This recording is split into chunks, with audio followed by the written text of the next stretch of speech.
त्यामुळे मराठा समाजाला आरक्षण द्यायला भुजबळांचा आणि मुंडेचा विरोध आहे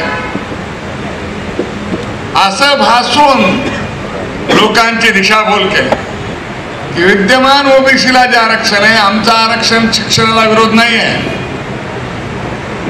आमचा आरक्षणाच्या संदर्भामध्ये नोकरीत आरक्षणाला विरोध नाही.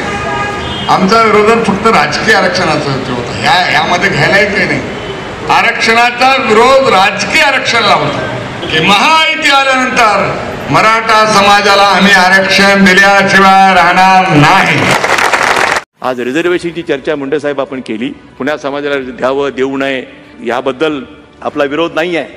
परंतु जेव्हा एक जातीनिहाय रिझर्वेशन देण्याचा जेव्हा प्रश्न येतो तेव्हा हा संघर्ष हा सतत भविष्यामध्ये सुद्धा राहणारच. आणि म्हणून आर्थिक निकषावर आधारित जर आपण सर्वांना सवलती देण्याचा जर विचार जर केला तर मग लोक आपली स्वतःची जात शोधण्याचा प्रयत्न करणार नाही. आज प्रत्येक जण या शोधामध्ये आहे की माझी जात कुठली आणि मग मला त्याच्यातनं सवलत कशी मिळेल.